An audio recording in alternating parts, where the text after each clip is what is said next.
Hello, Oakwood. This is Mrs. Jones, and this is Soprano Recorder first video, a review of some of the basics of playing their soprano recorder. All right, so first off, this is not a toy. It is an instrument, and so we treat it like an instrument, which means we don't throw it or use it as a dog chew toy or use it to dip in ketchup or anything like that. So it's an instrument, and if by any chance you are sharing an instrument with someone else in your family, you definitely will want to sanitize it and clean it in between times.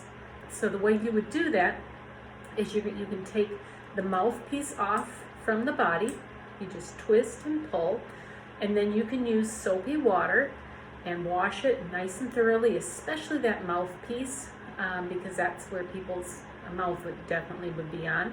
But wash everything, and then same thing on the bottom. Many of you might still have a cleaning rod. Great if you want to use that, but in terms of really trying to make it clean, warm soapy water is going to be better than even just swabbing it out. All right, when you're done, you're going to put it back together, put the two pieces together, and then you want to line up the wind hole with the keys. So this needs to be straight in a row here, all right? Otherwise your hands don't fit on it very well. All right, so that's a great thing to remember if you're switching off with another brother, sister, family member to play the recorder. All right, so let me just check my list here. And all right, so the first thing we want to do is remember how to do soft d tonguing. All right, so when you do a d, you take your tongue and just like when you say a word dog or anything like that, your tongue is hitting the back of the teeth in order to make that sound.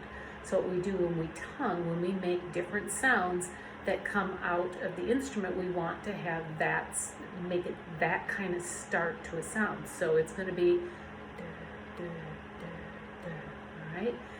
So it's going to be soft. It's not going to be one of those things that you say duh into the instrument. It's just that soft touching of the tongue behind the teeth. So that's our duh tonguing.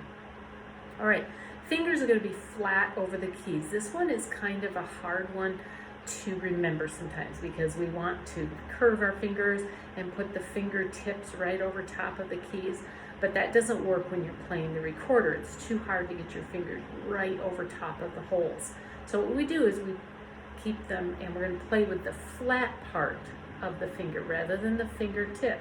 You can even see as you look at your own hands that the flat part of the finger pad is much larger than just your fingertip. So make sure you're remembering to use the finger pad.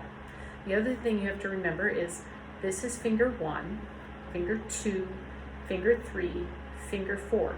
And one of the ways I remember that is if someone were to ask me, well, how old, for instance, my granddaughter, how old are you? She would probably say 2. So finger 1, finger 2. And that's really important as you look at the fingering on recorders, is to realize that it is not thumb as finger 1. Finger 1, finger 2, finger 3, like that. All right, so your left hand is the one that's going to go on top, and for many of you that will feel a little strange at first. Your thumb, there's one hole on the back of the instrument. Your thumb from your left hand covers that hole. Then finger 1 covers the first hole. Finger 2 covers the second. Finger 3. And then Mr. Pinky, finger 4 on the left hand doesn't get to do anything except hang out and watch the rest of the fingers work. Finger 1 on the right hand goes on your next hole, then 3, 4, and 5. All right, so at this point, all of your fingers that you need to do for playing the recorder are covered. So what I want you to do is take your fingers off the instrument again. And we play this game in class of fastest recorder in the West. So on the count of go, I want you to see how long it takes you to put your fingers back in place. 1, 2, 3, go. All right. Now that you have your fingers over top, we're going to make sure that you actually are covering with the flat part of your hand. So what I want you to do is you're going to squeeze the instrument tightly with your fingers. So squeeze really tight. All right, and then when you look at your fingers, you should see a little wart type thing. We call it a little bump. That will tell you if you're playing with your finger pad.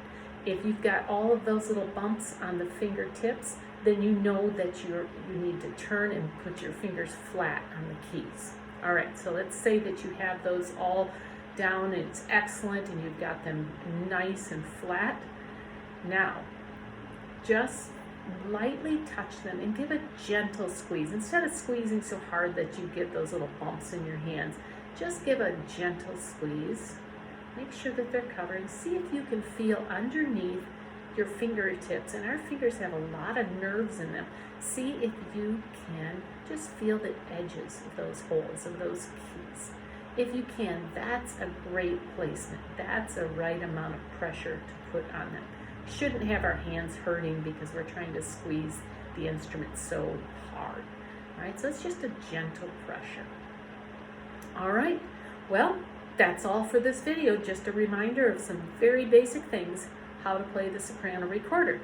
The next video will remind us how to play low E, G, and A, and then we can play Peas Porridge Hot. Thank you for watching. Bye.